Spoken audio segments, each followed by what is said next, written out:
Mesdames, Messieurs, merci de suivre les programmes de ITV. C'est parti pour la principale édition du soir. Dans l'actualité ce soir, lutter contre la Covid-19 au Sénégal, un combat qui n'est pas sans obstacle dans ce pays, avec des agents de santé véreux qui font de faux tests antigéniques moyennant une somme d'argent, ce qui a créé l'ire des biologistes de l'IRSF qui craignent une situation plus compliquée. Sur la question, 3 agents ont été interpellés. Vers les structures sanitaires, tout le monde veut s'immuniser contre la Covid-19 pour faire le dépistage. Le centre de santé Gaspard Camara plein comme on le fait ce matin, 350 voire 400 personnes vaccinées par jour et le nombre de personnes dépistées passe de 70 à 200. Pendant ce temps, école inter-état des sciences et médecine vétérinaire de Dakar, 137 étudiants n'ont pas pu accéder à la salle d'examen et pour cause, l'État du Sénégal n'a pas payé depuis 2018 sa cotisation, une cotisation estimée à 800 millions de francs CFA. Voilà pour les titres de développement, c'est juste après ceci.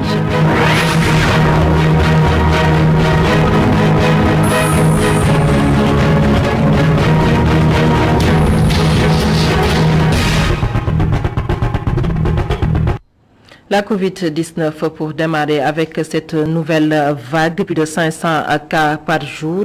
Actuellement, c'est la ruée vers les centres de santé et autres structures hospitalières pour se faire vacciner au centre de santé Gaspard Camara de Dakar. Le nombre de personnes vaccinées, 350 voire même 400 personnes par jour. Et les personnes qui viennent se faire dépister passent de 70 à 200 par jour. Le constat est fait par notre reporter Mamsine Babou.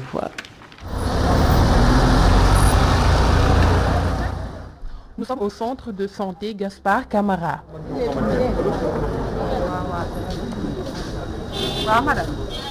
Selon le major de ce centre, 350 voire 400 personnes sont vaccinées par jour depuis l'arrivée du nouveau vaccin. La différence, c'est juste une augmentation des cas de Covid qui fait peur par rapport à la situation. C'est pourquoi maintenant les gens viennent maintenant pour se faire vacciner. Avant, on avait du mal même à avoir 50 personnes par jour ou bien 10 personnes par jour ou bien 30 personnes. Mais en ce moment-ci, on vaccine 350 à 400 personnes par jour. Au moment où certains se vaccinent, d'autres se font tester. Toutes les dispositions sont prises dans ce centre pour éviter toute éventuelle propagation du virus. Deux portes d'entrée, l'une pour les patients non atteints, l'autre pour les cas suspects. On a constaté une grosse augmentation des tests effectués ici au sein de Gaspard Camara en termes de nombre par jour. Oui, effectivement, la demande est assez forte actuellement. On teste minimum 200 personnes jour. Ouais, on est passé vraiment de 60 à 70 tests par jour à 200 tests jour. Au sein de l'Institut Pasteur, on est passé de 1000 à 2000 tests jour à presque 5000 tests par jour. La forte demande des tests influe sur les résultats. Des lenteurs sont enregistrées. Là, on est passé au TDR, au test rapide pour la Covid. Donc, pour en même temps essayer de délivrer rapidement aux malades le résultat, au moins qu'ils puissent connaître leur statut pour le plus grand nombre de positifs. Et dans un deuxième temps, désengorger le flux qu'il y a au niveau de l'Institut Pasteur. La troisième vague de Covid-19 fait des ravages. Plus de cas positifs, plus de décès, les populations se ruent vers les centres de santé pour se faire vacciner. Objectif, se protéger et échapper à toute éventuelle contamination. Mamsine Boubabou, malgré la montée en flèche des cas de contamination, des agents de santé véreux font de faux tests moyennant une somme d'argent. Une découverte de l'IRSF inquiet. Les biologistes craignent une propagation du virus. Ils ont fait face à la presse ce matin pour alerter. C'était en présence de notre reporter Babacar Sek. Les cas de Covid explose, des personnes mal intentionnées font circuler de faux tests PCR. C'est le constat fait par l'IRSF depuis un certain temps. Il y a des gens qui viennent faire le test ici au niveau du laboratoire. Quand on leur rend un résultat positif, il y a d'autres personnes qui les appellent derrière pour leur dire qu'on peut transformer votre résultat en négatif moyennant un prix. Parfois 80 000, parfois 100 000. Alors que c'est des personnes à qui on a rendu déjà des résultats positifs. Alors, on s'est dit que ces pratiques-là, IRSF n'est pas mêlé du tout, ni de près, ni de loin à ces pratiques vraiment malveillantes. Les faux tests utilisés par certains voyageurs peuvent favoriser la hausse des contaminations et l'apparition de nouveaux variants. C'est très dangereux parce qu'en général, c'est des personnes qui sont malades qu'on déclare négatifs. S'ils ne devaient pas voyager, ils vont voyager.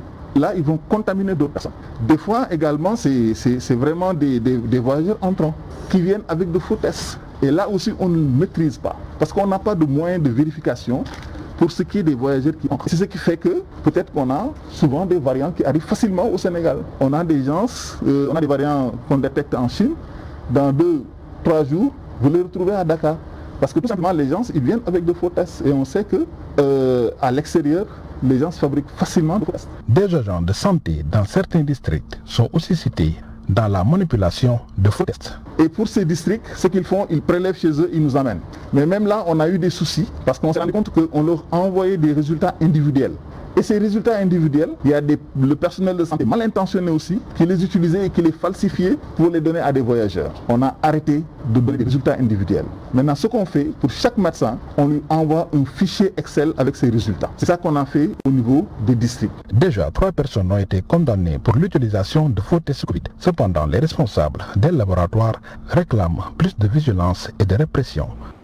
Avec le nombre de personnes contaminées qui augmente de jour en jour, la situation est devenue alarmante selon Mamour Cissé. Cependant, le président de PSD Djantbi lave à grande eau le président de la République Macky Sall, souvent accusé d'être à l'origine de cette troisième vague. Mamour Cissé va plus loin et concernant les mesures barrières, Mamour Cissé, le président de PSD Djantbi, propose des sanctions et va même jusqu'à proposer la peine de prison pour les récalcitrants. Migi Maram Jaya. La courbe de la mort qui s'accroît de plus en plus depuis le début de la troisième vague préoccupe le président du Parti social-démocrate PSD Djantbi. Selon lui, l'heure est grave. Un médecin me le disait avant-hier, il me dit, nous sommes loin des 20 000, 25 000 cas sur Dakar. Alors, sur cette lancée-là, et par rapport aux propos du directeur de Bahia du cimetière de Yoff, en une semaine qu'on puisse avoir 300 à 350 morts, mais l'affaire est là. Prenons garde effectivement de ne pas enflammer tout cela. Il y va de la crédibilité du Sénégal. Pourtant, cette situation pouvait être évitée selon l'ancien vice-président de l'Assemblée nationale qui parle d'une responsabilité collective. Elle est partagée. Il y a une responsabilité étatique, gouvernementale, il y a une responsabilité aussi au niveau des populations. C'est cette somme totale-là qui nous a amené effectivement à cette logique. Cette remontée-là, scandaleuse, aurait dû être évitée. De par nos comportements, mais aussi par rapport au sens de la responsabilité, qui devait être vraiment une vertu cardinale de nos autorités. Il y a eu le lâchement, nous le payons aujourd'hui et au plus fort. Ça me choque quand on entend effectivement que c'est cette tournée-là qui a amené tout cela. Comment barrer la route au variant Delta qui est en train de faire des victimes? Le leader du PSD Djantbi n'y va pas avec le dos de la cuillère. Il faut sanctionner durement, selon lui. Il faut que l'État veille davantage à informer les populations. Le port des masques, il faut que la gendarmerie, comme du reste la police, puisse jouer ce rôle-là. Il est impensable aujourd'hui qu'on laisse un Sénégalais sortir dans la rue sans masque, mais s'il le fait, mais il doit en payer le prix. C'est-à-dire qu'il soit sanctionné pécuniairement dans un premier temps, s'il y a double infraction, mais qu'il soit retenu dans les liens de la prévention. L'économiste préconise la prévention et exclut toute idée de reconfinement de la population. Pour lui, notre économie risquerait de prendre à nouveau un sacré coup. Mamour Cissé était l'invité de ce matin de Tok Tok à Sénégal. Il s'est également prononcé sur la nomination de 3 membres du Conseil constitutionnel et fustige la démarche de l'opposition. Mamour Cissé invitait ainsi les membres de l'opposition à réclamer aussi la nomination d'un juge d'instruction pour tirer au clair l'affaire opposant Ousmane Sonko à Adji Sarr. Je vous propose de l'écouter au micro de Migui Maram Diaya. Ce que l'on réprime, ce qui s'est passé au mois de mars, personne ne peut l'accepter. Brûler, tirer sur des gens, c'est pas normal. Donc on dit que c'est des actes terroristes. Et effectivement, c'est normal qu'on prenne davantage de dispositions particulières pour effectivement éviter ces dérapages-là. Il s'agit aujourd'hui aussi de préserver les investissements des étrangers, des investissements des Sénégalais. Si nous continuons à l'instar de ce qui s'est passé au mois de mars, mais tous les investisseurs directs étrangers vont fuir le Sénégal. Comme l'opposition le réclame, c'est très pertinent, c'est très normal qu'on nomme 3 juges constitutionnels, mais c'est important aussi que cette opposition-là aussi s'enquérir aussi sur la nécessité de nommer un juge d'instruction. On a besoin de nommer un juge d'instruction pour que cette affaire Adji Sarr Sonko-là soit véridique, qu'on sache si c'est un leurre, qu'on prenne toutes les dispositions utiles, mais si les faits sont avérés, mais que la justice se fasse.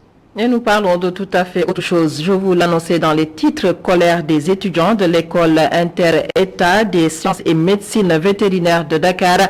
137 n'ont pas pu composer aujourd'hui et pour cause, disent-ils, l'État du Sénégal n'a pas payé sa cotisation depuis 2018, une cotisation estimée à 800 millions de francs CFA. Très remontée, ces étudiants menacent d'appuyer sur l'accélérateur si l'État du Sénégal ne réagit pas. Ils ont fait face à la presse ce matin.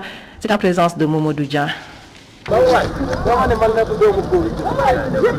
Les étudiants de l'école inter-État des sciences et médecine vétérinaire de Dakar sont dans tous leurs états. 137 étudiants sénégalais sont refusés dans les salles pour subir les épreuves d'examen de second semestre. À l'origine, un État qui n'aurait pas cotisé depuis 2 ans. Actuellement, les étudiants vétérinaires sénégalais fassent des examens du second semestre. Nous, étudiants vétérinaires sénégalais, nous n'arrivons pas à avoir accès aux salles d'examen par cause de l'irrégularité de l'État face au paiement d'inscription pour ces étudiants, ce qui est déplorable et inadmissible. 15 pays ont créé l'école inter-État des sciences et médecine vétérinaire de Dakar avant le retrait du Rwanda. Sur les 14 restants, seuls 4 pays en règle sont admis dans les salles d'examen. Il y a 4 nationalités qui composent, 14 nationalités. Il y a le Burkina, il y a le Bénin, il y a la Côte d'Ivoire et le Mali. L'État du Sénégal doit à l'école 800 millions, environ 800 millions. Ça a daté depuis 2018. Bon, c'est le DG qui nous avait pas signalé la dette. C'est à ce moment que les dettes sont énormes. L'école n'a pas d'argent pour payer ses professeurs, qu'il a réagi en disant que tant que l'État n'a pas payé, les étudiants ne feront pas les examens. 27 parmi les 137 étudiants sont en situation de cartouche. Ils risquent d'aller explorer d'autres horizons si l'État reste les bras croisés. Ces étudiants dénoncent le manque de réactivité des autorités à leurs yeux. Ils menacent de dérouler d'autres actions si rien ne bouge. Momodou Dia, autre aspect de l'actualité, litige foncier. Le problème reste entier au Sénégal. À Mbour, les habitants du quartier Mbour-Mor réclament une partie des terres du centre des scouts, une dotation selon ces populations qui va servir à désengorger la localité. La Petite Côte, la correspondance de Muntaga Kana.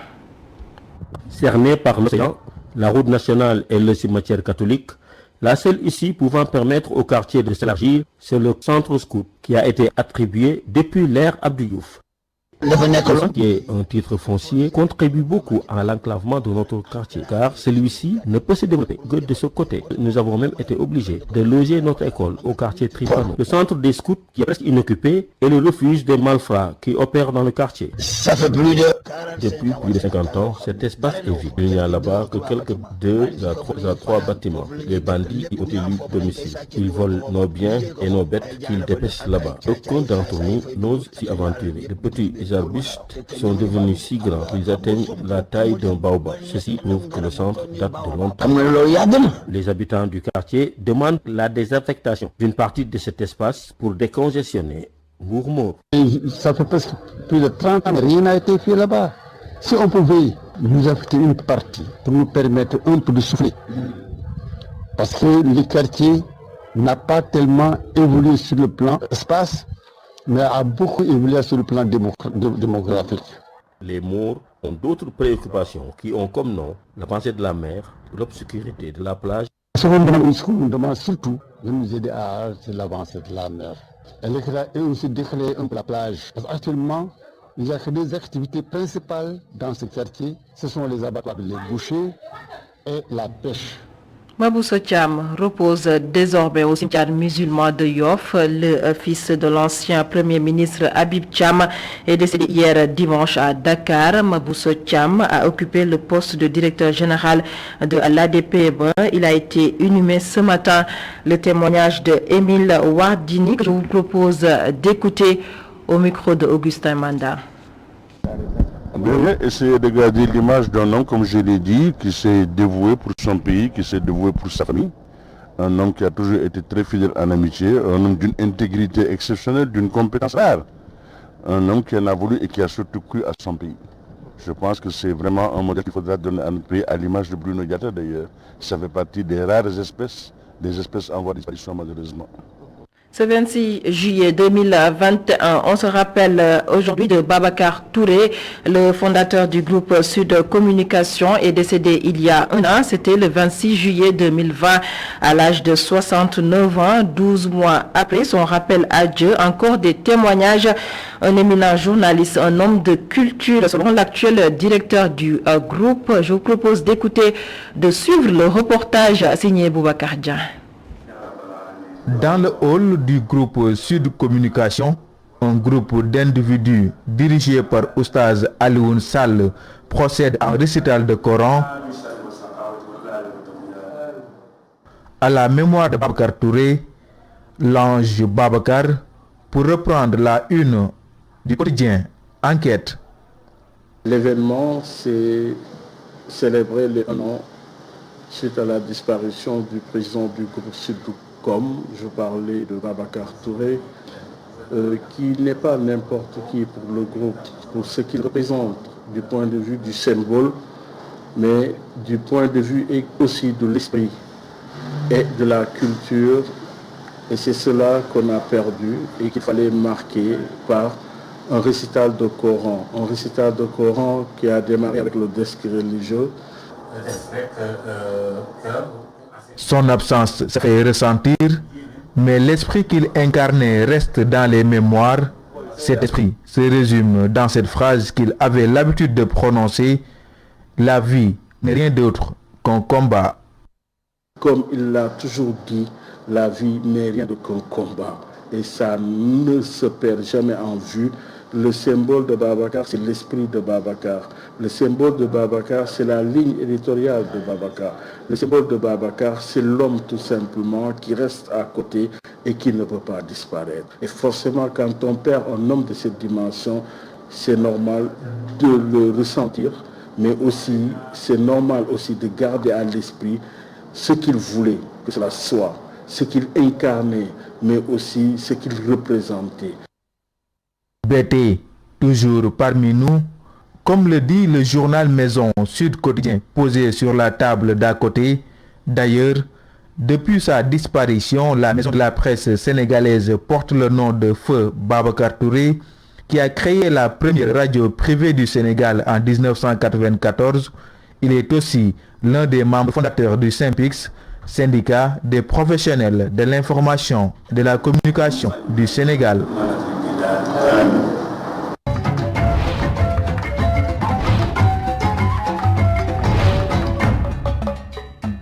Vous l'avez compris, la rubrique Fenêtre d'Afrique direction aujourd'hui le Mali et c'est pour parler du décès du principal suspect de l'agression du président de la transition Assimi Goïta, le colonel Assimi Goïta. C'est hier à Bamako. Le gouvernement annonce une autopsie pour déterminer les causes de son décès. Correspondance Mohamed Atayera. Par le décès du principal suspect de l'agression, de la tentative d'agression au couteau du président de la transition, le colonel Assimi Goïta. Donc tout est allé très vite dans la journée de dimanche. Les services, dans un communiqué du gouvernement lié sur la chaîne nationale, le gouvernement nous apprend que la santé du principal suspect s'est dégradée. Il a été admis dans 2 hôpitaux de la place et ensuite il a rendu l'âme. Mais ce communiqué du gouvernement ne semble pas convaincre une grande partie de la population malienne qui se pose des questions sur l'identité réelle du véritable suspect. Qui était-il? Parce que dès les premiers instants, les services de sécurité se sont saisis du dossier. Après, le procureur de la République, de la commune en question, avait ouvert une enquête, mais il n'a jamais dit qui était le principal agresseur, quelles étaient ses motivations. Et donc, du coup, et puis on n'a jamais appris aussi si le principal suspect était malade. Donc du coup, on nous apprend sa mort. Donc ça a créé un peu le doute au sein de l'opinion publique, malienne. Le principal suspect était malade. Donc du coup, on nous apprend sa mort. Donc ça a créé un peu le doute au sein de l'opinion publique, malienne. Mais le communiqué dit que l'enquête va continuer, que l'enquête va se poursuivre. Et les organisations de défense des droits de l'homme montent au créneau pour demander à la justice malienne, aux autorités de la transition, de faire de la transparence dans cette affaire. Et est-ce que le monsieur a été torturé, le principal suspect, est-ce qu'il a été torturé? Et donc il fallait trouver des réponses à tout ça, mais pour le moment, les autorités de la transition essayent de rassurer, mais la population pour le moment est un peu sceptique et quant aux raisons avancées. Dans un premier temps, on disait que le principal suspect était un drogué, qu'il avait beaucoup dormi et il dormait beaucoup. Donc il a fallu du temps pour l'interroger, mais les Maliens étaient surpris d'apprendre sa mort hier dimanche par un communiqué du gouvernement. Un communiqué qui pour le moment ne semble pas convaincre beaucoup de Maliens. Le procureur de la République devait se prononcer sur cette affaire cet après-midi. Jusque-là, il ne l'a pas fait. Certainement, dans les heures à venir, il va informer l'opinion publique malienne sur un peu les tenants et les aboutissants de ce dossier qui commence déjà à être un grand caillou dans la chaussure des autorités de la transition.